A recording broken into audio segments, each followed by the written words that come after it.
बिस्मिल्लाहिर्रहमानिर्रहीम।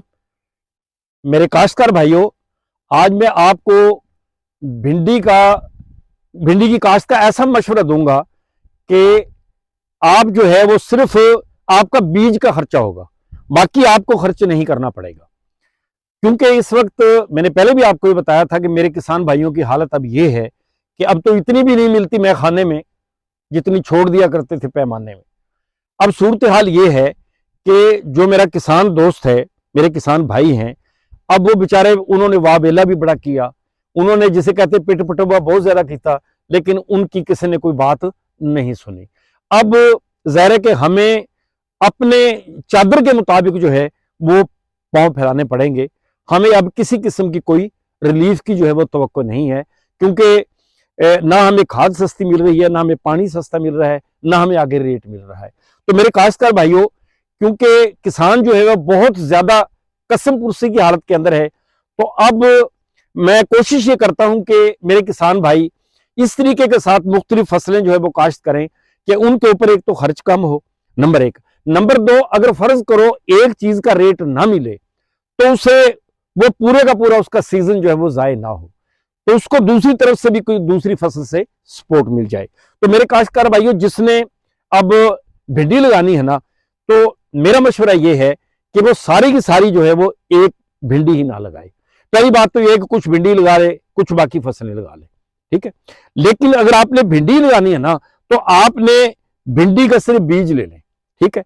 अब आप क्या करें, जमीन की तैयारी कर लें। तैयारी करने के बाद दूसरी फसल के हिसाब से उसकी खेड़ियां निकालें।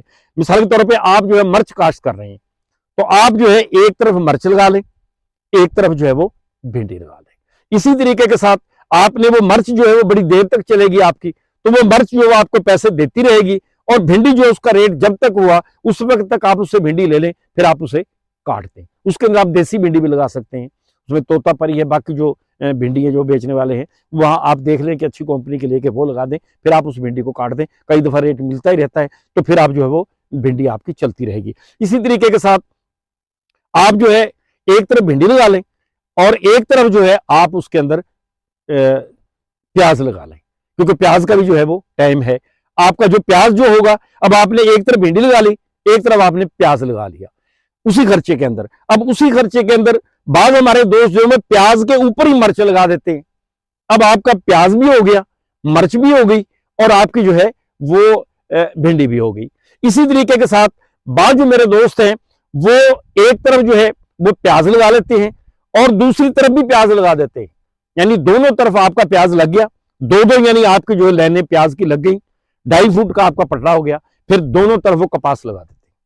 आपने इधर भी कपास लगा दी, आपने इधर भी कपास लगा दी, प्याज आपने उखाड़ लिया, और आपकी जो है वो क्या कहते हैं बाद के अंदर जो है आपकी कपास हो गई, और उसी के अंदर भिंडी भी लगा देते हैं। क्योंकि वो भिंडी जो है आपने अगेती भिंडी ले ली, अगेती भिंडी लेने के बाद आपने जो है भिंडी को काट दिया बस, क्योंकि अगेती का अच्छा रेट होता है। उसके बाद आपकी कपास भी हो गई, आपका जो है वो प्याज भी हो गया। इसके बाद जो है जो हमारे कमाद के काश्तकार है, देखिए कमाद तो बड़ा वसी हमारे जमीनें हैं जहां पे कमाद लगता है, तो अब कमाद भी आपका फरवरी में लगना होता है। तो अब कमाद भी तकरीबन जो है वो 4 फुट के ऊपर अमूमन कमाद जो है वो लगाया जा रहा है।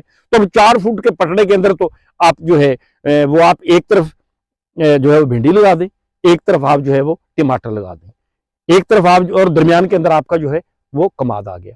इसी तरीके के साथ एक तरफ आप भिंडी लगा दें, एक तरफ आप जो है वो टिंडा लगा दें, उसके अंदर वो टिंडा भी आ सकता है।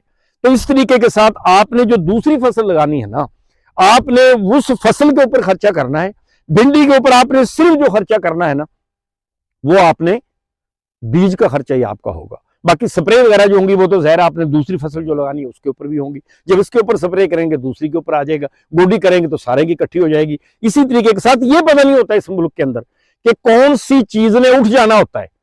अगर रुलने पे आए तो आप देखेंगे सब्जियों का बादशाह है, आलू वो रुल गया है, और अगर चलने पे आए तो आप देखें कि अब माशाल्लाह आप देखें कुछ दिन से अभी टिंडी का रेट अच्छा हो गया, जिस तरीके टिंडी पहले रुल रही थी। तो इसलिए 3-4 अगर आपकी फसलें हुई ना, तो उसमें से हो सकता है कि कोई फसल जो है वो क्लिक कर जाए और हम घाटे से बच जाएं। क्योंकि इस वक्त एक दफा जो है ना वो किसान की जो है वो कमर हमारी टूटी हुई है। तो वो जैसे कहते हैं ना कि वो चूड़ियों वाली बैठी हुई थी, तो एक सिपाही ने आके जो है ना उसका जो वो छापा था ना उसके ऊपर डंडा मारा कह लगा माई ये की है, तो उसने पता क्या जवाब दिया, कहती पुत एक होर मार दे कख भी नहीं। तो यही बात है भाई, हमारे किसान को भी इतनी बड़ी चोट आ गई है ना कि इसकी जनाब हड्डी हड्डी जो है वो बेचारे की जो है ना वो टूटी हुई है। अब ये मजीद चोट के जो बर्दाश्त करने के काबिल नहीं है। तो मेरे ये चीजें हैं कि आप जो है वो 2-4 चीजें जो हैं वो लगाएं। अल्लाह तबारक तआला किसी न किसी के अंदर इंशाल्लाह जो है वो रेट मिल गया और वो क्लिक हो गया तो आपको अल्लाह ताला रोजी जरूर देगा। और दूसरी बात है कि आप रूढ़ी का इस्तेमाल जरूर करें, क्योंकि खाद बड़ी महंगी है। जब खाद जो है ना वो इतनी नहीं डाल सकते, तो रूढ़ी चूंकि हर किसान के घर होती है तो आप रूढ़ी डाल दें। अगर रूढ़ी नहीं डाल सकते तो आपको मैंने पहले भी बताया था कि आप फ्लड ही कर दें, 1 ट्राली फ्लड कर दें पानी के साथ, तो इंशाल्लाह आपको उसका रिजल्ट बहुत अच्छा मिल जाएगा। तो ये मेरे किसान भाइयों चंद बातें थी जो मैंने आपको बताई। तो अगर आपको मेरी बातें पसंद आई हों तो आप चैनल को सब्सक्राइब कर दें और जो है बेल का बटन भी दबा दें, ताकि आपको घर बैठे जो है वो तमाम मालूमात मिलती रहें। मेरे तमाम किसानों को बहुत बहुत शुक्रिया। अल्लाह तबारक तआला आपके हलाल रिज़्क़ के अंदर बरकत दे, आमीन।